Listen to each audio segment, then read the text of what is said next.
Welcome back. We have the 1929 October edition of the National Geographic magazine. That was, as I mentioned in the previous episode, the month directly after the stock market crash that kicked off the Great Depression. In it, if you did not catch that one, was a lot of Art Deco advertising and a lot of travel advertising as well. One thing that I forgot to mention that I was looking through in the book that this time won't happen because I have tabs, is that a lot of the cruise ships, I went through several like inflation calculators to see what is modern equivalencies of the packages being offered on a lot of these. Some of them were starting out at 20 to 30,000 for around a month's cruise. So that's incredibly expensive, and I'm pretty sure those were antiquated as soon as this thing hit the shelf with the stock market crash. Yeah, salute to a new era. It was pretty much downhill all the way, World War II into the 50s for America. And so that's what made this magazine kind of special. But one thing that caught my eye was Manchuria, a promised land in Asia.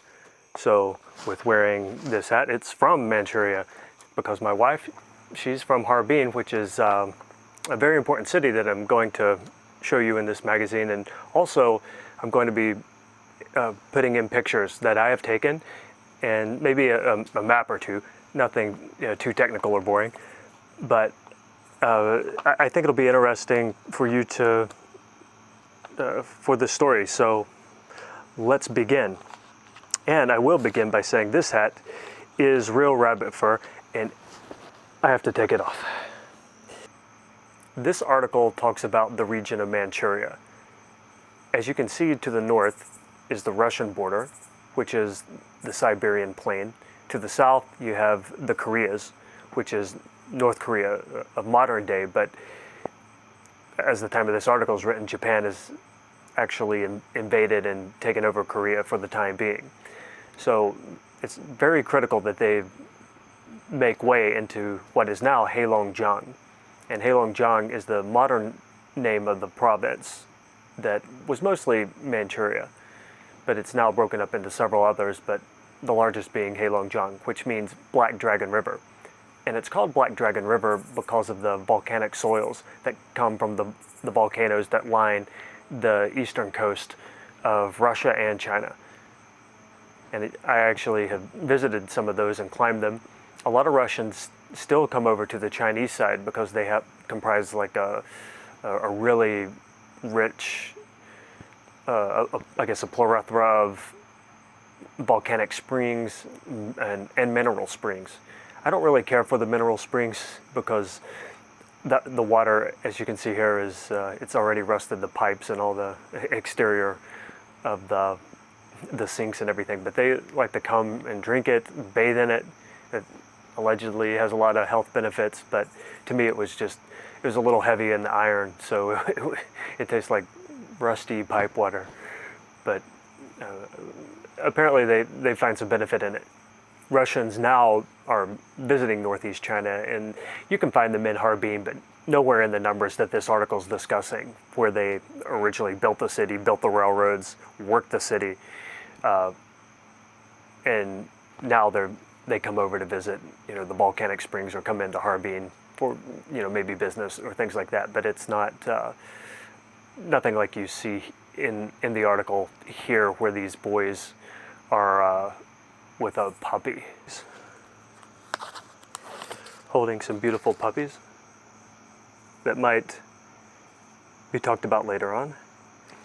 And here it says, this boom city in Manchuria is only 31 years old. When the Russians came to build the railroad, only one house stood, and now there rises gay, colorful, pulsating Moscow of the Far East. It is still Russian in appearance, and is the only city in Asia where there are as many whites as natives. So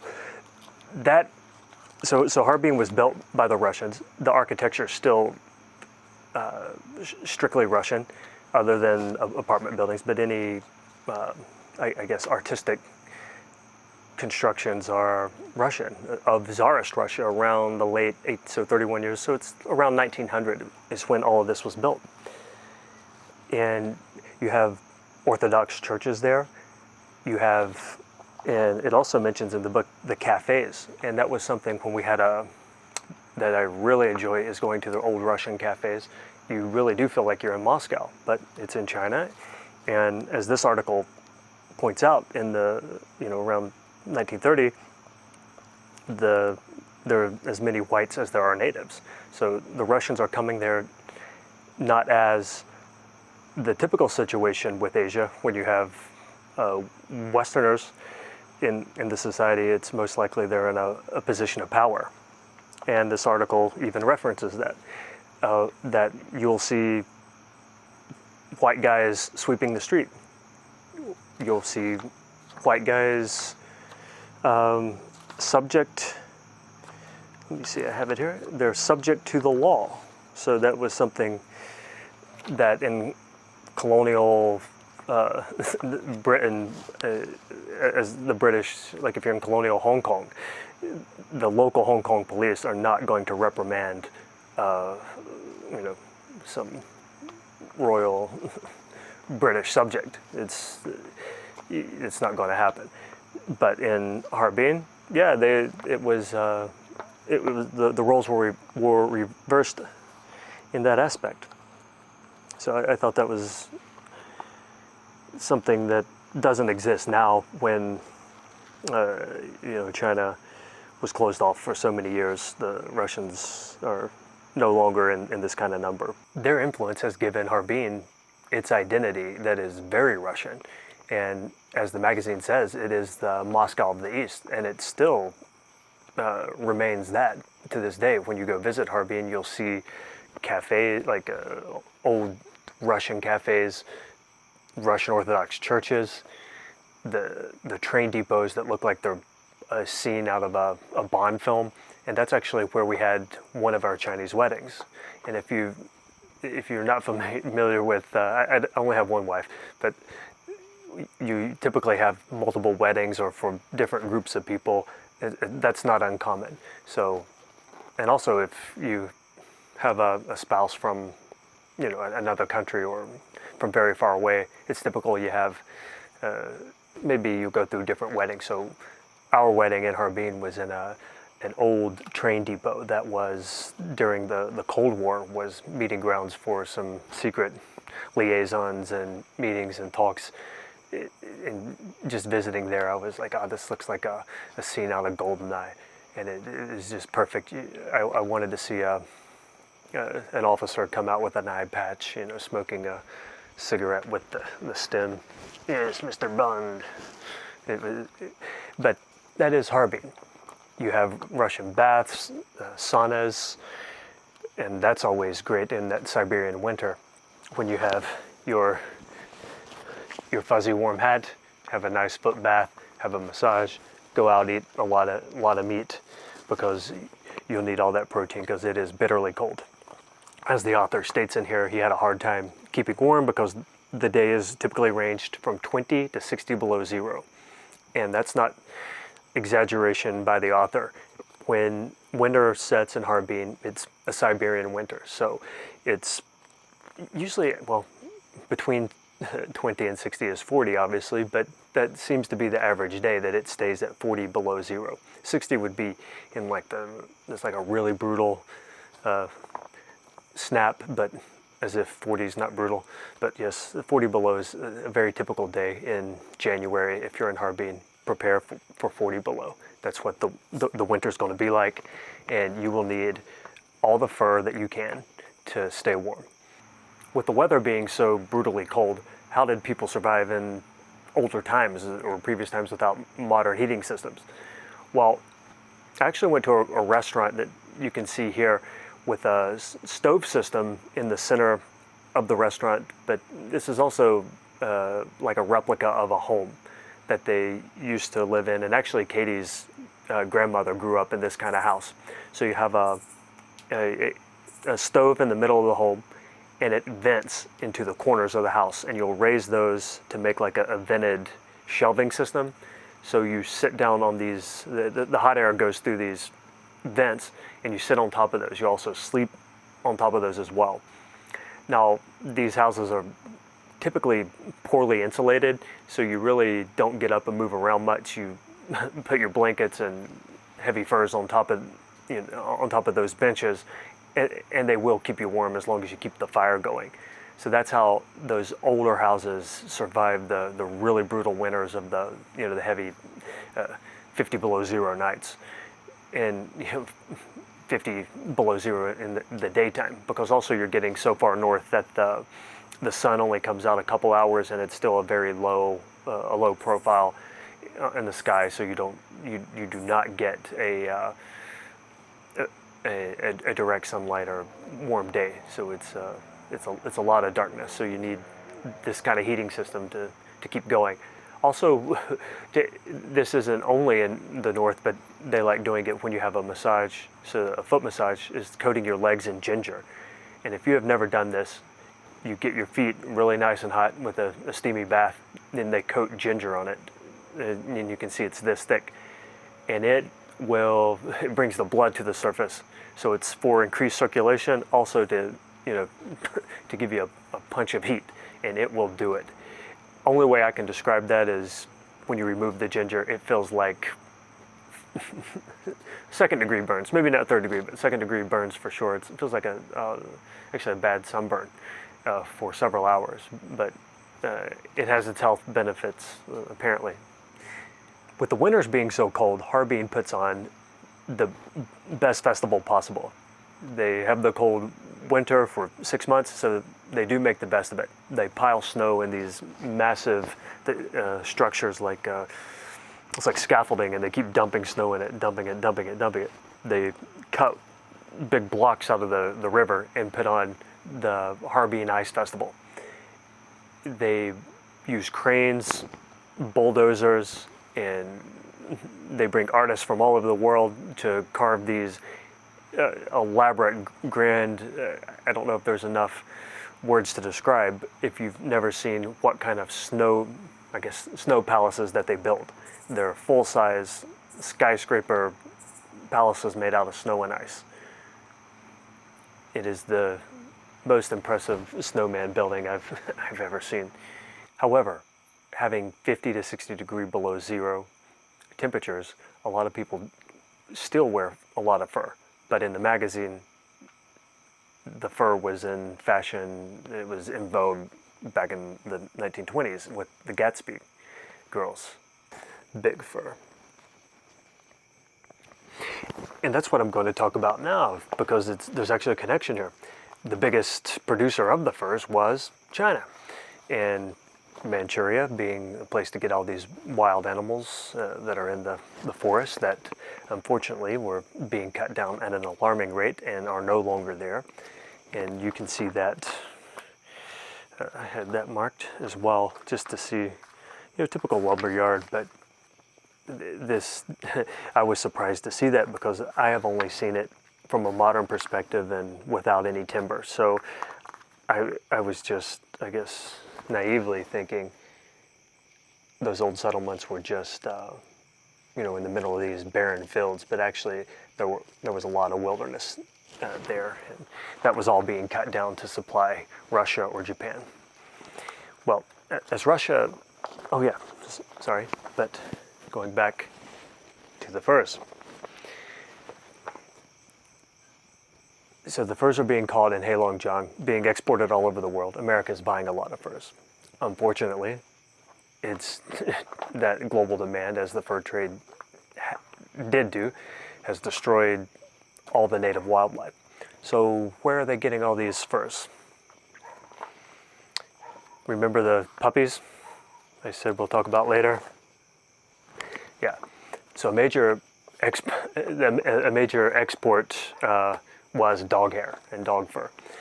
And the Manchurian dog that they would raise for this, and eat as well, is a long-haired dog that I've had the experience of dining on in, not in northern China, but other parts of China, and it was spoiled. It was horrible. Manchuria was known for having dogs with very thick hair, very long hair, that would make these very elaborate furs that they could sell in the West, not as dog, but it would be some other name or title, some dubious name, just so that the people wouldn't know that it's dog hair. That, oh, look at my beautiful fur, Janice. I guess Janice was a name. It just sounds like an old name, right? But it's like, oh, what is that? Fox? I think so. Yes, it's Fox. Bought it from Sears and Roebuck. It's dog. Well, I saw this in front of my campus. There was a guy selling, this is in Shanghai, he was selling his dog pelts and was very proud. Like, hey, this is from, I wasn't sure the exact region he was from, but he was talking about the good quality of his dog pelts. And it just seemed like a tough sell in Shanghai to sell dog pelts, especially Shanghai. And this would have been 2010, but it's not 1910. So that guy was, yeah, he wasn't out there long. Cheap dog hair was not the only thing being exported out of Manchuria at that time. Unfortunately, they had a great population of tigers, and due to the trade in the West wanting the furs for the exotic animals, and in the East for the medicinal reasons, tiger blood, claws, gallbladders of the tiger, the numbers were decimated. And in here, I think they're still mentioning, he mentions that they're still killing some wild tigers, so they still are in the wild a bit. Harbin now has a reserve that rehabilitates tigers back into the wild. It's like a two-part reserve. One part where you can take like a SUV fully caged and go to tigers that are not, I guess, suitable to go back to the wild. And then there's a reserve that's completely isolated from humans so that they can make it back out into the wild. And there have been stories recently over the past few years of them showing up in villages. So they're around and people seeing them in northern China and going over into Russia. So they're starting to bring the numbers back, but again, with that logging and everything that went on, the habitat's completely decimated. But I think it's called Harbin Tiger Park, is just the name of it if you want to look it up. I'll show you some pictures of what they look like. It's very beautiful animals, and unfortunately they suffered greatly with the fur trade that was going on, more so than the dogs. The dogs are still there. So if you felt bad about the dogs being used as cheap fur, well, they're doing fine now. There's plenty of dogs in Harbin. So with all these natural resources needing a way to be transported out, and Russia needing a way to the coast, Japan needing to get them back to Japan, a lot of rail needs to be built. Well, the Russians were the first on this. With them building Harbin, they also built a lot of rail. And that's what I was mentioning, the old golden eye looking train depot in which we had our wedding. Russia built all of those in around 1900, 1905, and before they could really capitalize on that investment, they got into a war with Japan, the Russo-Sino War. And as a defeat, it's mentioned here in the book that it's the first modern war between a yellow nation faces the white man in supreme test of steel and high explosives. Well, the Russians lost, and part of the treaty of them losing, they had to give up Manchuria. So they had to give up all that rail that they built. So now Japan comes in and can really take out everything that the Russians had been really planning on supplying Russia with. So China got rid of the Russian hand involved, but now it's strictly Japanese. And the Japanese come in really, really strong. And just, I think it's the next year, or very close, in Manchuria, just south of Harbin, in a city, it's called Shenyang now, but then it was called, let me find that one for you. It is incredible. So as you can see, you have like Qing Dynasty fella there. You have some modern looking chaps there, and then a geisha over here in the corner. Now that Japan was using that and they had won it in war, so to speak, or at least have the rights to it, they didn't settle, the Japanese didn't settle in mass in Manchuria. They just used it strictly as a place for resources. Well, some officers, it's some high speculation, but the city below Harbin is called Mukden, and it's in 1931, so just a year after this, the Japanese, certain people, I guess, in the Japanese Empire wanted to really invest and take over northern China. So they created it's called the Mukden incident, the Mukden incident, where they planted explosives on a rail line, and they wanted to blame it on the Chinese for rising up against the Japanese being there, but they didn't really want to, have to rebuild the line, so they didn't blow it up completely, just like a little fireworks show, I guess. And they said, yeah, they tried to blow up the train lines. We have to really send in the heavies, and they did. So now Japan is controlling northern China. Now that they have Korea as well. So the Japanese Empire is really expanding and gearing up for what you'll see in just a few more years' time with their global desires to take over the world. So Harbin and Shenyang, as it's called now, or Mukden, was a vital part of that because they had the harbor, the ports, and that was the major port in China to export all these valuable resources. So the Japanese wanted it, and they wanted a good reason to go there. So they create this really, is kind of a hokey way of sending in the troops, but I guess it suited their purpose. But it was just kind of funny something that's now known. It was most definitely the Japanese that tried to pull off this conspiracy of blowing up the rail line, but didn't want to actually blow up the rail line. Well, and also with that, you have the cutting off of really to go to Vladivostok.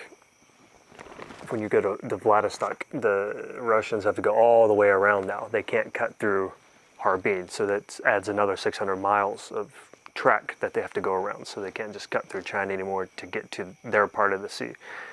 So it was a very strategical, big strategical loss for the Russians.